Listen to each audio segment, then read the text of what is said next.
ನಮಗಿರುವ ಕುಲ ಅದೇನೇನೆ, ಜಾತಿ ಅನ್ನೋದಲ್ಲ. ಹಾಗಾಗಿ ನಾನು ಈ ಸಮಾರಂಭಕ್ಕೆ ಬರಬೇಕು ಅಂತ ಹೇಳಿ ನಿಮ್ಮ ಸಂಘದ ಪದಾಧಿಕಾರಿಗಳು ನನ್ನನ್ನು ಕೇಳಿದಾಗ ನಾನು ಸಂತೋಷವಾಗಿ ಬಂದಿದ್ದೇನೆ.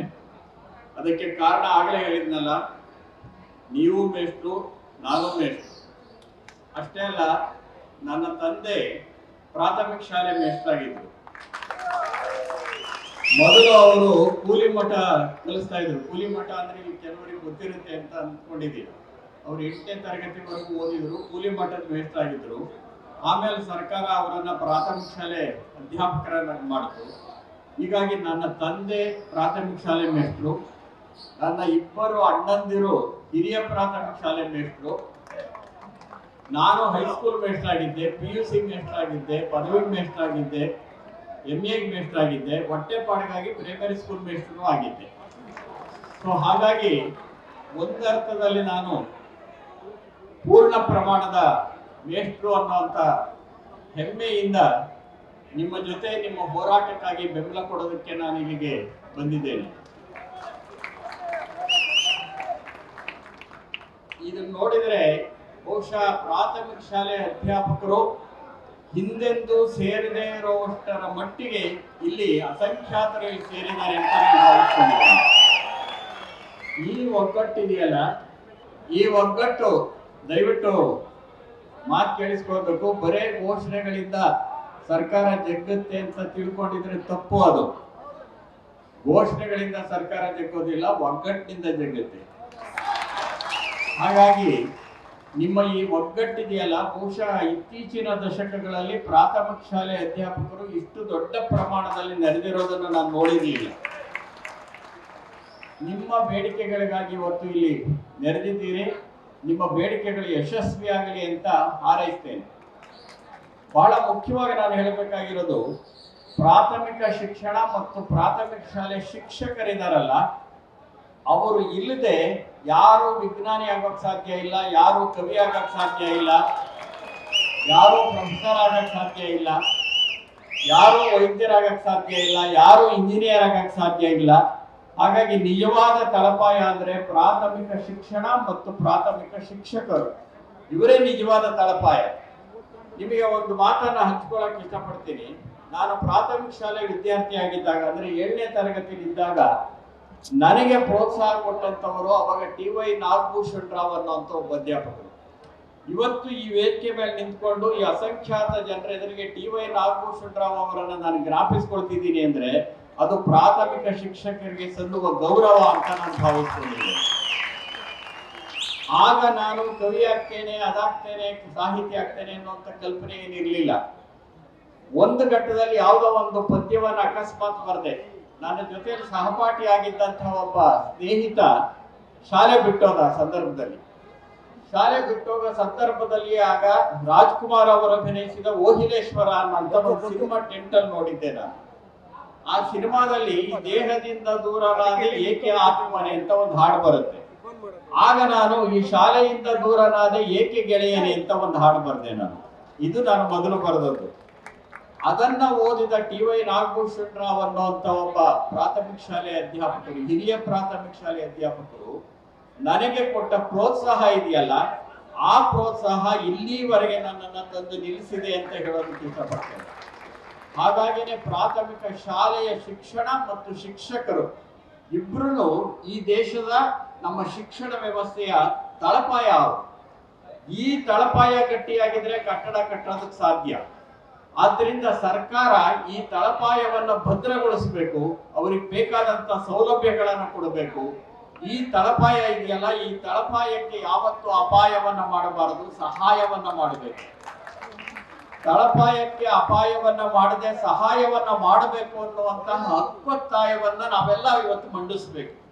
ಹಾಗಾಗಿ ಪ್ರಾಥಮಿಕ ಶಾಲೆಗೆ ಮತ್ತು ಪ್ರಾಥಮಿಕ ಶಾಲಾ ಶಿಕ್ಷಣಕ್ಕೆ ಶಿಕ್ಷಕರಿಗೆ ಮಾಡುವ ಸೌಲಭ್ಯ ಅಥವಾ ಅನುಕೂಲ ಇದೆಯಲ್ಲ, ಅದು ರಿಯಾಯಿತಿ ಅಲ್ಲ, ಅದು ಈ ಶಿಕ್ಷಣ ವ್ಯವಸ್ಥೆಗೆ ಬೇಕಾಗಿರ್ತಕ್ಕಂಥ ದೊಡ್ಡ ತಳಪಾಯವನ್ನ ಉಂಟು ಮಾಡತಕ್ಕಂಥದ್ದು ಅನ್ನೋ ಮಾತನ್ನ ಈ ಸಂದರ್ಭದಲ್ಲಿ ಹೇಳೋದಕ್ಕೆ ಇಷ್ಟಪಡ್ತೇನೆ. ನನಗೆ ಈ ಸಂದರ್ಭದಲ್ಲಿ ಕುವೆಂಪು ಅವರ ಒಂದು ಪದ್ಯ ನೆನಪಿಗೆ ಬರುತ್ತೆ. ಅವರು ಒಂದ್ ಕಡೆ ಹೇಳ್ತಾರೆ, ಹೂವಿನ ಸೊಬಗನು ನೋಡುತ್ತಾ ನೀನು ಕೋಮಲವೆನ್ನುತ್ತ ಮುತ್ತಿಡುವೆ, ಹೂವಿನ ಪೆಪ್ಪಿಗೆ ಬಾಳನ್ನು ಕೊಟ್ಟ ಮೊಳಕೆಯ ಗೋಳನ್ನು ನೀನರಿಯೇ ಅಂತ. ಈ ಹೂವನ್ನ ನೋಡ್ತೇವೆ, ಬಹಳ ಚೆನ್ನಾಗಿದೆ ಅಂತ ಆನಂದ ಪಡ್ತೇವೆ, ಆದ್ರೆ ಅದು ಹೂವಾಗದಕ್ಕೆ ಮುಂಚೆ ಏನಾಗಿತ್ತು ಅಂತಾರೆ, ಮೊಳಕೆ ಆಗಿತ್ತು. ಆ ಮೊಳಕೆ ತನ್ನ ಬಾಳನ್ನೇ ಕೊಟ್ಟು ಹೂವನ್ನಾಗಿ ಪರಿವರ್ತಿಸುತ್ತೆ. ಆ ಮೊಳಕೆಗಳೇ ನೀವು. ಮುಂದೆ ಬಂದಂತವರಿದಾರಲ್ಲ, ಅವರೆಲ್ಲ ಹೂವುಗಳು. ಬರೀ ಹೂವನ್ನ ನೋಡ್ಬಿಟ್ಟು ನಾವು ಮೊಳಕೆಗಳನ್ನ ಮರೆಯೋದಿದೆಯಲ್ಲ, ಅದು ತಪ್ಪು. ಆ ಕಾರಣದಿಂದಲೇ ಕರ್ನಾಟಕದ ಸರ್ಕಾರ ನಿಮ್ಮ ಬೇಡಿಕೆಗಳನ್ನ ಚಾಚು ತಪ್ಪದೆ ಈಡೇರಿಸಬೇಕು ಅನ್ನುವಂತ ಹಕ್ಕೊತ್ತಾಯವನ್ನ ನಿಮ್ಮೆಲ್ಲರ ಎದುರುಗಡೆ ಮಂಡಿಸೋದಕ್ಕೆ ನಾನು ಇಷ್ಟಪಡ್ತೇನೆ. ನಿಮ್ಮ ಬೇಡಿಕೆಗಳು ಈಡೇರಿಸದೇ ಇರುವಂತವೇನಲ್ಲ. ನಿಜ ಹೇಳೋದಾದ್ರೆ, ಈಗ ಸೇವಾ ನಿರತರಾಗಿರ್ತಕ್ಕಂತಹ ಪದವೀಧರ ಶಿಕ್ಷಕರು ಅಂತ ಪದನಾಮೀಕರಣ ಮಾಡಿ ಅವರನ್ನ ಎಲ್ಲಿ ಅಧ್ಯಾಪನ ಮಾಡಬೇಕು ಅಲ್ಲಿಗೆ ನೇಮಿಸಿ ಅನ್ನುವಂತ ಒಂದು ಬೇಡಿಕೆ ಇದೆ. ಬೇರೆಯವರನ್ನ ಪದವೀಧರ ಶಿಕ್ಷಕರು ಅಂತ ನೀವು ಪದನಾಮೀಕರಣ ಮಾಡೋದಾದ್ರೆ, ಇಲ್ಲಿಗಾಗಲೇ ಕೆಲಸ ಮಾಡ್ತಾ ಇರುವಂತ ಸುಮಾರು 30-40 ಸಾವಿರ ಅಧ್ಯಾಪಕರು ಪದವೀಧರ ಶಿಕ್ಷಕರು ಏನಿದ್ದಾರೆ, ಅವರಿಗೆ ಪದವೀಧರ ಶಿಕ್ಷಕರು ಅಂತ ಕರೆಯೋದ್ರಲ್ಲಿ ತಪ್ಪೇ ಇಲ್ಲ. ಅದರಲ್ಲಿ ಆ ಕೆಲಸವನ್ನ ಸರ್ಕಾರ ಮಾಡೋದಕ್ಕೆ ಕೋಟ್ಯಾಂತರ ರೂಪಾಯಿ ಖರ್ಚು ಮಾಡಬೇಕಾಗಿರೋದಿಲ್ಲ. ಪದನಾಮೀಕರಣ ಮಾಡೋದಕ್ಕೆ ಕೋಟ್ಯಾಂತರ ರೂಪಾಯಿ ಖರ್ಚು ಬೇಕಾಗೋದಿಲ್ಲ. ಆದ್ರೆ ಅದಕ್ಕೆ ಬೇಕಾಗಿರ್ತಕ್ಕಂಥ ಸರಿಯಾದ ನಿಯಮಾವಳಿಗಳನ್ನು ರೂಪಿಸಬೇಕು ಅಷ್ಟೇನೆ. ಈ ಬೇಡಿಕೆ ಇದೆಯಲ್ಲ, ಅತ್ಯಂತ ನ್ಯಾಯವಾದ್ದು ಅಂತ ನಾನು ಭಾವಿಸ್ಕೊಂಡಿದ್ದೇನೆ. ಅದು ಯಾರಿಗೂ ಅನ್ಯಾಯ ಮಾಡೋದಿಲ್ಲ. ಇನ್ನು 2017ರಲ್ಲಿ ಬಂದಂತಹ ವೃಂದ ಮತ್ತು ನೇಮಕಾತಿ ನಿಯಮಾವಳಿ ಇದೆಯಲ್ಲ, ಅದನ್ನ ಪೂರ್ವಾನ್ವಯ ಮಾಡುವುದರ ಮುಖಾಂತರವಾಗಿ ಅವತ್ತಿನ ಸರ್ಕಾರ ತಪ್ಪು ಮಾಡಿತು. ಆ ಪೂರ್ವಾನ್ವಯ ಮಾಡಿದ್ರಿಂದ ಅನೇಕ ಅಧ್ಯಾಪಕರಿಗೆ, ಪ್ರಾಥಮಿಕ ಶಾಲೆ ಅಧ್ಯಾಪಕರಿಗೆ ಅನ್ಯಾಯ ಆಯಿತು. ಅದನ್ನ ಪೂರ್ವಾನ್ವಯ ಮಾಡಬಾರದು. 2017ರ ನಂತರದಲ್ಲಿ ಯಾರ್ಯಾರು ನೇಮಕಾತಿಗೊಂಡ್ರು ಅವರಿಗೆ ಮಾತ್ರ ಅನ್ವಯಿಸಬೇಕು ಅನ್ನುವಂತ ಬೇಡಿಕೆ ಸಹ ಬಹಳ ಮುಖ್ಯವಾದ. ಇದರಿಂದ ಏನಾಗುತ್ತೆ, ಅವರು ಪೂರ್ವಾನ್ವಯ ಮಾಡಿದ್ರಿಂದ ಯಾರು 1ರಿಂದ 7ನೇ ತರಗತಿಯವರೆಗೆ ಪಾಠ ಮಾಡೋದಕ್ಕಾಗಿ ನೇಮಕಾತಿ ಹೊಂದಿದ್ರು ಆ ಅಧ್ಯಾಪಕರುಗಳಿಗೆಲ್ಲ ಹಿಂಬಡ್ತಿ ಆಯ್ತು. 1ರಿಂದ 5ನೇ ತರಗತಿವರೆಗೆ ಪಾಠ ಮಾಡಿ ಅಂತ. ಯಾವುದೇ ಒಂದು ಸರ್ಕಾರ ಮುಂಬಡ್ತಿ ಮಾಡಬೇಕೆ ಹೊರತು ಹಿಂಬಡ್ತಿ ಮಾಡಬಾರದು. ಹಿಂಬಡ್ತಿ ಮಾಡೋದಿದೆಯಲ್ಲ, ಅದು ಮಹಾ ಅನ್ಯಾಯ. ಅದು ಮುಂಬಡ್ತಿ ಮಾಡೋದು ಪರಮ ನ್ಯಾಯ. ಅದು ಹಾಗಾಗಿ ಹಿಂಬಡ್ತಿ ಮಾಡಿದ್ದನ್ನ ತಪ್ಪಿಸ್ಬೇಕು ಅನ್ನುವಂಥ ಬೇಡಿಕೆ ಸಹ ಬಹಳ ನ್ಯಾಯಯುತವಾದದ್ದು ಅಂತ ನಾನು ಭಾವಿಸ್ಕೊಂಡಿದ್ದೇನೆ. ಆ ಹಿಂಬಡ್ತಿ ಆಗಿರೋದನ್ನ ತಪ್ಪಿಸ್ಬೇಕು ಅಂತಂದ್ರೆ ನಿಮ್ಮ ವೃಂದ ಮತ್ತು ನೇಮಕಾತಿ ನಿಯಮಗಳಿಗೆ ತಿದ್ದುಪಡಿಯನ್ನ ತರಬೇಕು. ಸಂವಿಧಾನವೇ ನಮಗೆ ತಿದ್ದುಪಡಿ ಅವಕಾಶಗಳನ್ನು ಕೊಟ್ಟಿದೆ. ಡಾಕ್ಟರ್ ಅಂಬೇಡ್ಕರ್ ಅವರು ರಚಿಸಿಕೊಟ್ಟಂತಹ ಸಂವಿಧಾನ ಆಯಾ ಕಾಲಕ್ಕೆ ಅನುಗುಣವಾಗಿರ್ತಕ್ಕಂಥ ನ್ಯಾಯೋಚಿತವಾಗಿರ್ತಕ್ಕಂತಹ ಅಂಶಗಳನ್ನ ಸೇರಿಸುವುದಕ್ಕೆ ಸಂವಿಧಾನವೇ ಅವಕಾಶ ಕೊಟ್ಟಿರುವಾಗ ಯಾವುದೋ ಒಂದು ವೃಂದ ಮತ್ತು ನೇಮಕಾತಿ ನಿಯಮಗಳನ್ನು ಬದಲಾಯಿಸೋದು ಕಷ್ಟ ಅಂತ ಹೇಳಿದ್ರೆ ಅದು ನಂಬೋದಕ್ಕೆ ಸಾಧ್ಯ ಇಲ್ಲ. ಆ ಕೆಲಸವನ್ನು ಸರ್ಕಾರ ಮಾಡಲೇಬೇಕು. ಇನ್ನ ಸಹಶಿಕ್ಷಕರ ಸೇವಾ ಜ್ಯೇಷ್ಠತೆಯನ್ನ ಅನುಸರಿಸಿ ಅವರ ಸೇವಾ ಜ್ಯೇಷ್ಠತೆಯ ಆಧಾರದ ಮೇಲೆ ಅವರನ್ನ ಮುಖ್ಯೋಪಾಧ್ಯಾಯರನ್ನಾಗಿ ಮಾಡಬೇಕು ಅನ್ನುವಂತ ಒಂದು ಬೇಡಿಕೆ. ಇದು ನ್ಯಾಯವಾದದ್ದೇನೆ. ಯಾಕೆಂದ್ರೆ ಸೇವಾ ಜ್ಯೇಷ್ಠತೆ ಇದೆಯಲ್ಲ, ಅನುಭವ ಇದೆಯಲ್ಲ, ಇದು ಬಹಳ ಮುಖ್ಯವಾದ್ದು. ನಿಜ, ಕೆಲವರು ಬೇಗ ಸೇರ್ಕೋತಾರೆ, ಕೆಲವರಿಗೆ ಕಡಿಮೆ ಸೇವಾನುಭವ ಇರುತ್ತೆ. ಅವರಿಗಾಗಲೇ ಅನೇಕರು ಮುಖ್ಯೋಪಾಧ್ಯಾಯರಾಗಿರೋದು ಉಂಟು ಅಂತ ನಾನು ಕೇಳಿದ್ದೇನೆ. ಆದ್ರೆ ಸೇವಾ ಜ್ಯೇಷ್ಠತೆಯ ಮೇಲೆಯೇ ಮುಖ್ಯೋಪಾಧ್ಯಾಯ ಹುದ್ದೆಯನ್ನು ಕೊಡಬೇಕು ಅನ್ನೋದು ಹಿಂದೆ ಇತ್ತು. ಅದನ್ನ ಮತ್ತೆ ತರಬೇಕು ಅನ್ನೋಂಥ ಬೇಡಿಕೆ ಇದೆಯಲ್ಲ, ಇದು ನ್ಯಾಯಯುತವಾದಂತ ಬೇಡಿಕೆ. ಇಷ್ಟೆಲ್ಲ ಬೇಡಿಕೆಗಳನ್ನು ಈಡೇರಿಸೋದಕ್ಕೆ ಸರ್ಕಾರಕ್ಕಾಗಬಹುದಾದಂತಹ ಖರ್ಚು, ಅದರ ಬಜೆಟ್ ಅನ್ನು ನೋಡಿದ್ರೆ ಬಹಳ ಕಡಿಮೆ. 3,71,000 ಕೋಟಿ ರೂಪಾಯಿಗಳ ಬಜೆಟ್ ನಲ್ಲಿ 9-10 ಕೋಟಿನ ಖರ್ಚು ಮಾಡೋದಿದೆಯಲ್ಲ, ಅದು ಬಹಳ ದೊಡ್ಡ ವಿಷಯ ಅಲ್ಲ ಅಂತ ನಾನು ಭಾವಿಸ್ಕೊಂಡಿದ್ದೀನಿ. ಯಾಕೆ ಇವೆಲ್ಲ ಆಗ್ತಿದೆ ಅಂತಂದ್ರೆ, ಸರ್ಕಾರ ಅನೇಕ ಗ್ಯಾರಂಟಿಗಳನ್ನು ಕೊಟ್ಟಿದೆ. ನಮಗೆ ಗ್ಯಾರಂಟಿಗಳನ್ನು ಕೊಡೋದನ್ನ ನಾನು ವಿರೋಧಿಸೋದಿಲ್ಲ. ಬಡವರಿಗೆ ಸಹಾಯ ಮಾಡೋದನ್ನ ನಾನು ಯಾವತ್ತೂ ಬಿಟ್ಟಿ ಭಾಗ್ಯ ಅಂತ ಕರೆದು ಬಡವರಿಗೆ ಅವಮಾನ ಮಾಡೋದಿಲ್ಲ. ನಾನು ಅವನ ಬಿಟ್ಟಿ ಭಾಗ್ಯ ಅಂತ ಭಾವಿಸ್ಬೇಕಾಗಿಲ್ಲ.